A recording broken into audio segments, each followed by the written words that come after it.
महाभारत की कथा में कई महान चरित्रों का जिक्र है। उन्हीं में से एक थे दानवीर कर्ण। श्री कृष्ण हमेशा कर्ण की दानवीरता की प्रशंसा करते थे।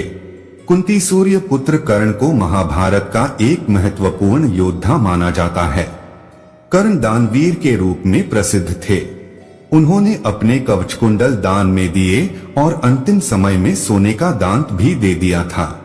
भगवान कृष्ण ने अर्जुन को यही उपदेश दिया था कि दान करते वक्त मन में अगर कोई भी भावना हो कि किए गए दान का खास फल प्राप्त होगा, तो दान करने का पुण्य फल नहीं मिलता और दान करना निष्फल हो जाता है। भगवान कृष्ण ने भी कर्ण को सबसे बड़ा दानी माना है।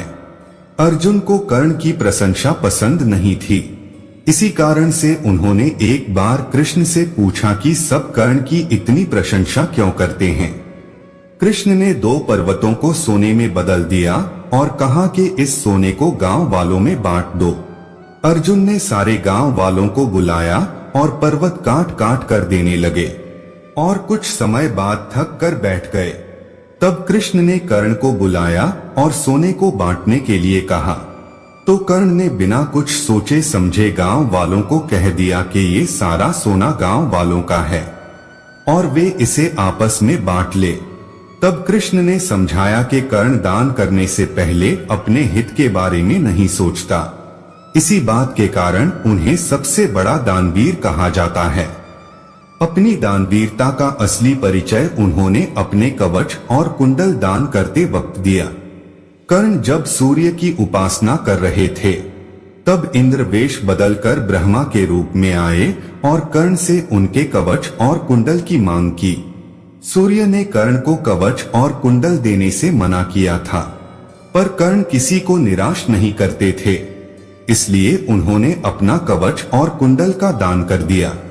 कर्ण ये जानते थे कि यह दान उनकी मृत्यु का कारण बन सकता है, तब भी उन्होंने अपने हित के बारे में बिना सोचे दान कर दिया और एक बार फिर ये साबित कर दिया कि उनसे बड़ा दानवीर और कोई नहीं है। कर्ण दान करने के लिए काफी प्रसिद्ध था। कर्ण जब युद्ध क्षेत्र में आखिरी सांस ले रहा था, तो भगवान कृष्ण ने उसकी दानशीलता की परीक्षा लेनी चाहिए। वे गरीब ब्राह्मण बनकर कर्ण के पास गए और कहा कि तुम्हारे बारे में काफी सुना है और तुमसे मुझे अभी कुछ उपहार चाहिए। कर्ण ने उत्तर में कहा कि आप जो भी चाहे मांग लें। ब्राह्मण ने सोना मांगा।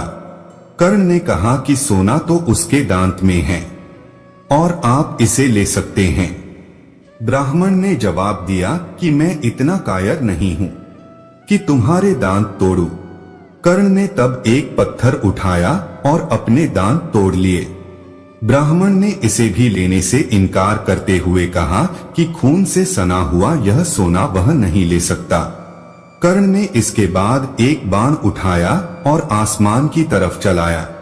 इसके बाद बारिश होने लगी और दांत धुल गया और फिर उन्होंने अपने सोने के दांत को दान में दिया। इसलिए कर्ण दानवीर के नाम से जाना जाता है।